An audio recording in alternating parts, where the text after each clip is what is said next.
আওয়ামী লীগের ৬ সাবেক সংসদ সদস্যের উপর চরম নির্যাতন ও নিপীড়নের প্রমাণ পেয়েছে আন্তর্জাতিক সংসদীয় সংস্থা ইন্টার পার্লামেন্টারি ইউনিয়ন বা আইপিইউ। সংস্থাটির দুটি আন্তর্জাতিক সভায় সর্বসম্মতিক্রমে গৃহীত প্রস্তাবে এই ৬ সংসদ সদস্যের উপর ৪ ধরনের নির্যাতনের কথা উঠে এসেছে, যেগুলোর মাধ্যমে গুরুতর মানবাধিকার লঙ্ঘনের অভিযোগের কথা জানিয়ে সংস্থাটির সেক্রেটারি জেনারেল বাংলাদেশের জাতীয় সংসদের স্পিকারকে চিঠি পাঠিয়েছেন। বিশ্বজুড়ে সংসদসমূহের এই সর্বোচ্চ ফোরাম বলছে, যেভাবে নির্যাতন চালানো হয়েছে তা হলো প্রতিশোধের মহোৎসব এবং সুসংগঠিত রাজনৈতিক নিধন। ইউনূসের আমলে আইপিইউ বারবার বাংলাদেশের উচ্চ পর্যায়ের প্রতিনিধি দল পাঠিয়ে পরিস্থিতি সরেজমিনে তদন্ত করতে চাইলেও তৎকালীন অন্তর্বর্তী সরকার আমলে তাদেরকে ভিসা দেওয়া হয়নি। সবশেষ গত ৩০ এপ্রিল সংস্থাটির সেক্রেটারি জেনারেল বাংলাদেশের জাতীয় সংসদের স্পিকারকে চিঠি দিয়ে জানিয়েছেন, আইপিইউ প্রতিনিধি দল সরেজমিনে তদন্তের জন্য বাংলাদেশে আসতে চায়। এ বিষয়ে বিস্তারিত নথিপত্র আমাদের হাতে এসেছে। আইপিইউর চিঠির প্রেক্ষিতে ৬ সংসদ সদস্যের মামলার বিস্তারিত তথ্য ও আইপিইউর প্রতিনিধিদের বাংলাদেশ সফরের বিষয়ে জাতীয় সংসদ সচিবালয় থেকে গত ১৬ জুন স্বরাষ্ট্র মন্ত্রণালয়ে জরুরি চিঠি পাঠানো হয়েছে। আর স্বরাষ্ট্র মন্ত্রণালয় গত ২৩ জুন পুলিশের আইজির কাছে এবং আইজির দপ্তর থেকে পরদিন জেলা এসপিদের কাছে এ বিষয়ে চিঠি পাঠানো হয়েছে। সংশ্লিষ্ট সূত্রগুলো বলছে, আগামী ৫ থেকে ৯ অক্টোবর ২০২৬-এ তানজানিয়ার আরুশায় অনুষ্ঠিতব্য ১৫তম আইপিইউ অ্যাসেম্বলিতে বাংলাদেশের সংসদ সদস্যদের মানবাধিকার পরিস্থিতি নিয়ে বিশেষ পর্যালোচনা হবে। তার আগে আইপিইউর এমন চিঠি বাংলাদেশের নতুন সরকারের উপর ব্যাপক আন্তর্জাতিক ও কূটনৈতিক চাপ তৈরি হয়েছে। যদি তদন্তে পদ্ধতিগত মানবাধিকার লঙ্ঘনের অভিযোগ প্রমাণিত হয় এবং সরকার আইপিইউর সরেজমিন তদন্তে সহযোগিতা করতে ব্যর্থ হয়, তবে সংস্থাটি বাংলাদেশের সংসদীয় সদস্যপদ স্থগিত করতে পারে। এর ফলে বৈশ্বিক ফোরামে বর্তমান সরকারের গণতান্ত্রিক বৈধতা সংকটে পড়ার পাশাপাশি বিভিন্ন আন্তর্জাতিক নিষেধাজ্ঞার ঝুঁকি তৈরি হয়েছে। এই সম্ভাব্য আন্তর্জাতিক সংকট মোকাবেলায় বর্তমানে স্বরাষ্ট্র মন্ত্রণালয় ও পুলিশ প্রশাসনকে দ্রুত তথ্য সংগ্রহের নির্দেশ দিয়ে আইপিইউর আসন্ন সফরের জন্য প্রস্তুতি নিতে দেখা যাচ্ছে। বিস্তারিত জানতে চলুন যাওয়া যাক বিশ্লেষণে।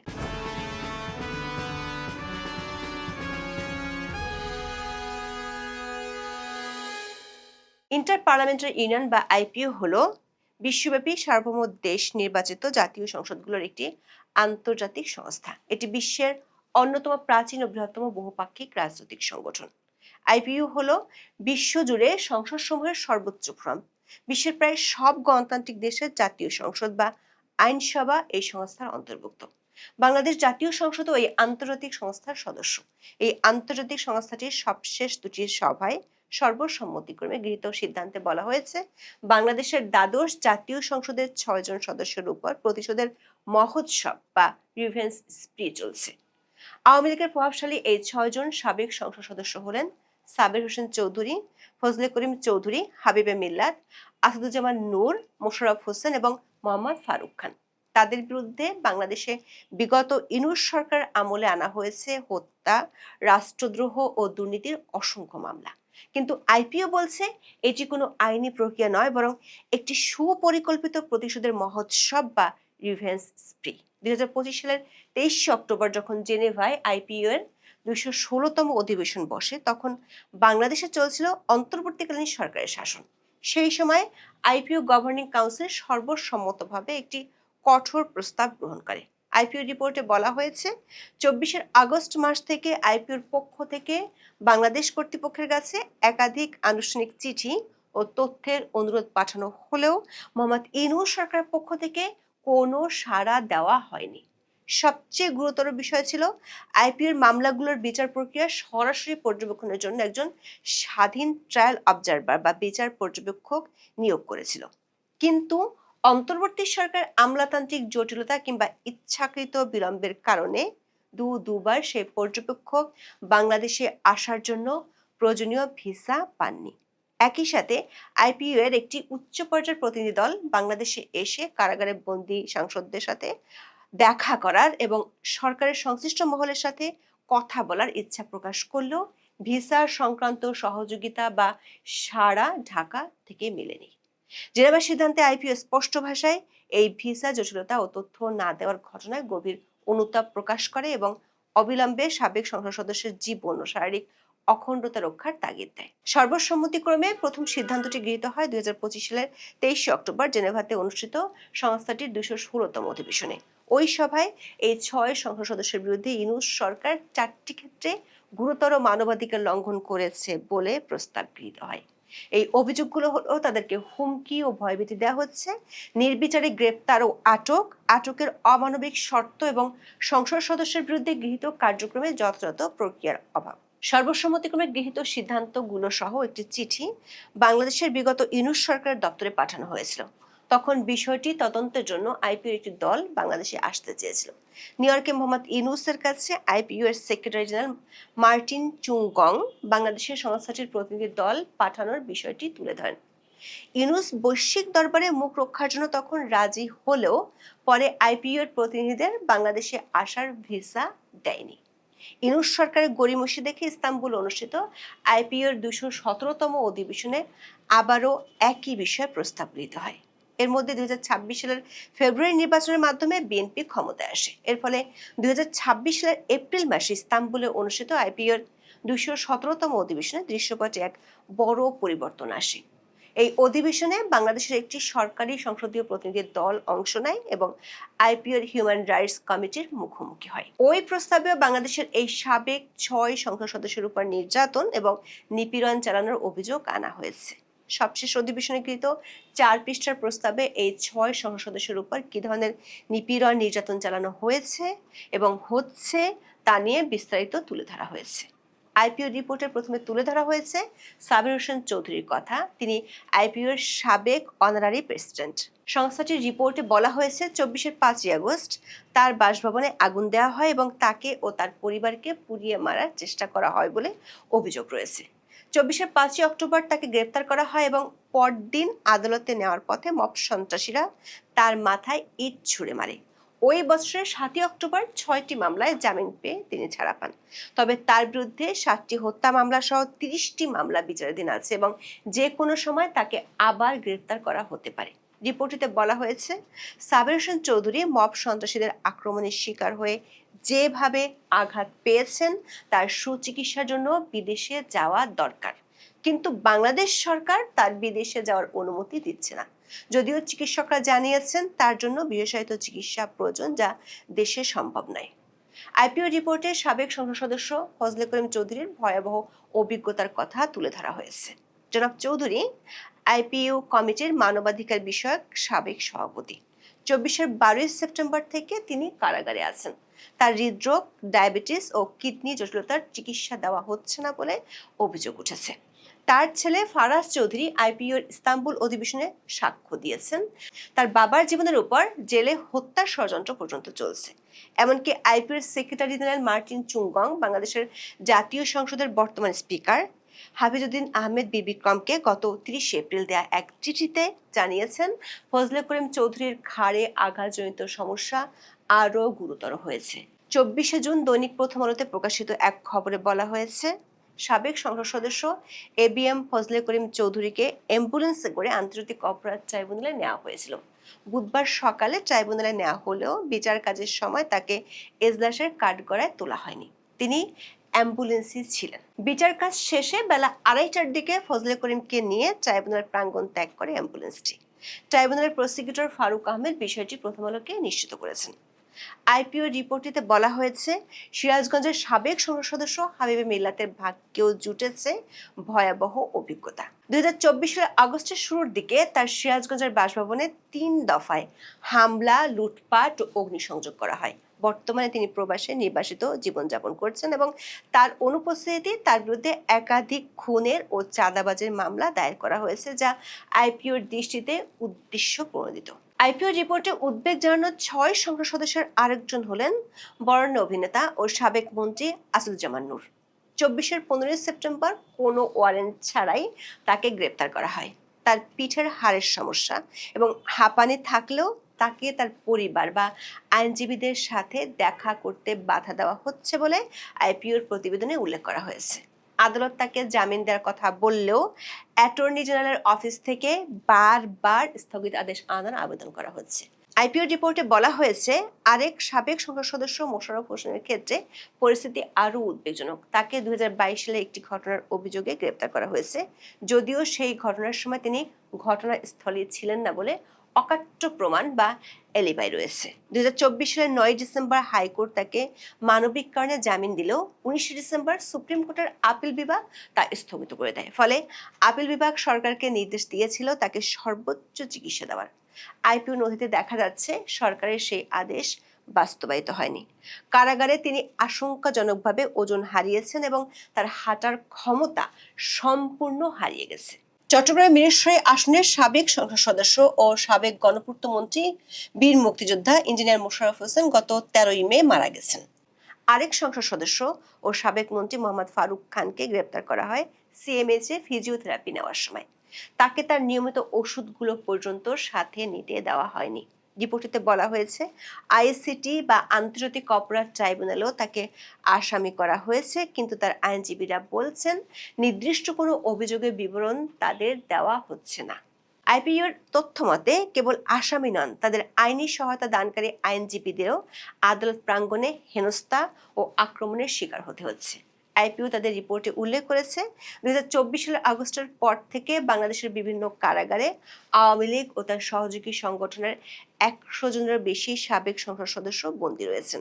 তাদের প্রত্যেকের গ্রেফতারের ধরন, ওয়ারেন্ট ইন কাস্টডি, সুনির্দিষ্ট তথ্যের অভাব এবং একের পর এক নতুন হত্যা মামলায় জড়ানোর প্রক্রিয়া হুবহু একই রকম। এটি প্রমাণ করে যে এটি কোনো বিচ্ছিন্ন বিচারিক প্রক্রিয়া নয়, বরং একটি সুসংগঠিত রাজনৈতিক নিধন বা রিভেঞ্জ স্প্রি। আওয়ামী লীগের সাবেক সংসদ সদস্যের উপর নির্যাতন কতটা ভয়াবহ রকমের হচ্ছে তা তুলে ধরতে গিয়ে আইপিও রিপোর্টটিতে বলা হয়েছে, পরিস্থিতির ভয়াবহতা টের পাওয়া যায় যখন 2025 সালের 29 সেপ্টেম্বর সাবেক শিল্পমন্ত্রী নুরুল মজিদ মাহমুদ হুমায়ুন হেফাজতে থাকা অবস্থায় মারা যান। এই মৃত্যুর প্রতিবাদে অনেক বন্দী সংসদ সদস্য কারাগারে অনশন পর্যন্ত শুরু করেছিলেন। বাংলাদেশের অন্তর্বর্তী সরকারের আমলে এই অভিযোগগুলো তদন্তের জন্য আইপিও বারবার বাংলাদেশে মিশন পাঠাতে চেয়েছে, কিন্তু তাদের পর্যবেক্ষকদের ভিসা দেয়নি ইউনূস সরকার। সংস্থাটি বলছে, 2025 সালের 23 অক্টোবর ও 2026 সালের 19 এপ্রিল অনুষ্ঠিত আইপিওর সবশেষ দুটি সভায় একমত হয়েছে যে বাংলাদেশে এই 6 সাবেক সংসদ সদস্যের ন্যায় বিচার পাওয়ার অধিকার চরমভাবে লঙ্ঘিত হচ্ছে। সবশেষ গত এপ্রিলে অনুষ্ঠিত সম্মেলনে বাংলাদেশের বর্তমান সংসদের প্রতিনিধিদের সামনে বিষয়গুলো তুলে ধরেছিল আইপিইউ। ইস্তাম্বুলে আইপিওর সাথে বৈঠকে বাংলাদেশি প্রতিনিধি দল দাবি করেছে, তারা আইনের শাসন প্রতিষ্ঠায় প্রতিশ্রুতিবদ্ধ এবং সকল বিচার প্রক্রিয়া আইন মেনেই চলছে। তবে আইপিও তাদের এই দাবিতে পুরোপুরি সন্তুষ্ট হতে পারেনি। সে কারণে ইন্টার পার্লামেন্টারি ইউনিয়ন বা আইপিওর সেক্রেটারি জেনারেল মার্টিন চুংগং গত 30 এপ্রিল বাংলাদেশের জাতীয় সংসদের স্পিকার জনাব হাফিজ উদ্দিন আহমেদ বীর বিক্রমকে একটি আনুষ্ঠানিক চিঠি পাঠিয়েছেন। চিঠিটি আইপিওর committee on the human rights of পার্লামেন্টারিয়ানের পক্ষ থেকে পাঠানো হয়েছে।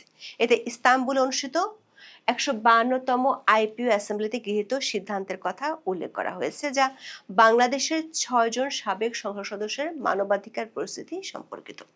আমাদের হাতে আসা ওই চিঠিটিতে দেখা যাচ্ছে, আইপিওর সেক্রেটারি জেনারেল বাংলাদেশের জাতীয় সংসদের স্পিকারের কাছে অনুরোধ জানিয়েছেন যেন আটককৃত সাবেক সংসদ সদস্যরা পর্যাপ্ত এবং সময়মতো বিশেষায়িত চিকিৎসা সেবা পান। তিনি এ বিষয়ে সংসদকে প্রয়োজনীয় সহায়তা করার আহ্বান জানান। চিঠিতে বিশেষভাবে ফজলে করিম চৌধুরীর স্বাস্থ্যের গুরুতর অবনতির কথা উল্লেখ করা হয়েছে।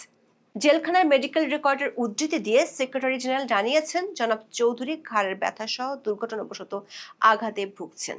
আইপিও কমিটি যেন এই মামলাগুলোর প্রতিটি গুরুত্বপূর্ণ অগ্রগতি সম্পর্কে নিয়মিত তথ্য পায়, সেই বিষয়ে স্পিকারের সহযোগিতা কামনা করা হয়েছে। এছাড়া সাবেক সংসদ সদস্যের বিষয়ে গঠনমূলক আলোচনার লক্ষ্যে আগামী কয়েক সপ্তাহের মধ্যে একটি আইপিও প্রতিনিধি দলের বাংলাদেশ সফরের ব্যাপারে স্পিকারের সমর্থন চাওয়া হয়েছে।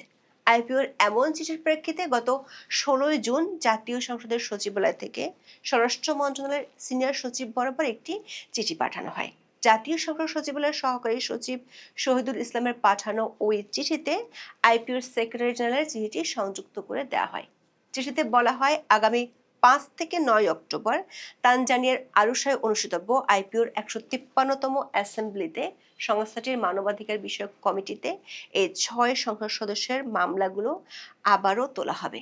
জাতীয় সংসদ সচিবালয় থেকে পাঠানো ওই চিঠিতে আরও বলা হয়, আইপিও হিউম্যান রাইটস কমিটির সদস্যরা এই 6 সংসদ সদস্যের মামলাগুলো সরেজমিনে পর্যবেক্ষণ এবং তথ্য সংগ্রহের জন্য বাংলাদেশ সফরে আসতে চায়। এই 6 সাবেক সংসদ সদস্যের মামলার ব্যাপারে স্বরাষ্ট্র মন্ত্রণালয় থেকে বিস্তারিত তথ্য এবং আইপিও প্রতিনিধিদের বাংলাদেশ সফরের বিষয়ে মন্ত্রণালয়ের মতামত জানতে চেয়েছে সংসদ সচিবালয়। স্বরাষ্ট্র মন্ত্রণালয় 23 জুন পুলিশ মহাপরিদর্শক বা আইজিপিকে বিষয়টি নিয়ে চিঠি দিয়েছে।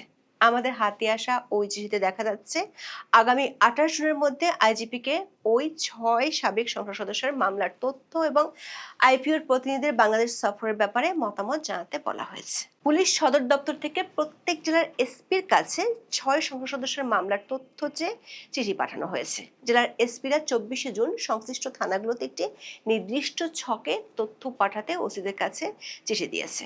স্বরাষ্ট্র মন্ত্রণালয় এবং পুলিশ সদর দপ্তর থেকে প্রতিটি মামলার বর্তমান অবস্থা এবং তারা কোথায় বন্দী আছেন তার তথ্য চাওয়া হয়েছে। জাতীয় সংসদ ও স্বরাষ্ট্র মন্ত্রণালয়ের একাধিক সূত্র বলছে, স্বরাষ্ট্র মন্ত্রণালয়ের 26 জুনের চিঠি প্রমাণ করে আরুশা অ্যাসেম্বলিতে বাংলাদেশের উপর বড় ধরনের আন্তর্জাতিক নিষেধাজ্ঞা বা নিন্দা প্রস্তাব আসার আশঙ্কা তৈরি হয়েছে।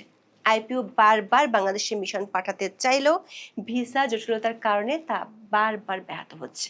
ইনুস সরকার অনির্বাচিত ছিল বলে তারা আইপিওর চিঠির তোয়াক্কা করেনি, কিন্তু বিএনপি নির্বাচিত সরকার হওয়ায় জাতীয় সংসদের সুনাম তার কাছে অনেক বড়। এখন আইপিও সরেজমিন তদন্ত দল যদি বাংলাদেশে এসে কারাগারে সাবেক সাংসদদের এই জরাজীর্ণ অবস্থা এবং নুরুল মজিদ হুমায়ুনের মৃত্যুর ঘটনাটির সত্যতা পায়, তবে আন্তর্জাতিক পরিমণ্ডলে বাংলাদেশের বর্তমান সংসদ ও সরকারের বৈধতা বড় ধরনের সংকটে পড়বে। কারণ আইপিওর সংবিধি অনুযায়ী যদি কোনো দেশের সরকার বা রাষ্ট্রযন্ত্র সে দেশের বিরোধী দলীয় বা ভিন্ন মতাবলম্বী সংসদ সদস্যের উপর পদ্ধতিগতভাবে চরম মানবাধিকার লঙ্ঘন করে, আইপিওর হিউম্যান রাইটস কমিটি তদন্তে সহযোগিতা করতে অস্বীকৃতি জানায় এবং বারবার অনুরোধ সত্ত্বেও আন্তর্জাতিক ফেয়ার ট্রায়াল মানদণ্ড লঙ্ঘন করে সাংসদদের বন্দী বা নির্যাতন করে, তবে গভর্নিং কাউন্সিল সেই দেশের সংসদের সদস্যপদ স্থগিতের সিদ্ধান্ত নিতে পারে। আইপিও হলো বিশ্বজুড়ে সংসদসমূহের সর্বোচ্চ ফর্ম। এখান থেকে সদস্যপদ স্থগিত হওয়ার অর্থ হলো আন্তর্জাতিক সম্প্রদায়ের সংশ্লিষ্ট দেশের বর্তমান সংসদকে একটি গণতান্ত্রিক বা বৈধ আইনসভা হিসেবে স্বীকৃতি দিচ্ছে না। এর ফলে বৈশ্বিকভাবে ওই দেশের সরকার গণতান্ত্রিকভাবে নির্বাচিত নয় বা স্বৈরাচারী হিসেবে চিহ্নিত হওয়ার ঝুঁকিতে পড়ে।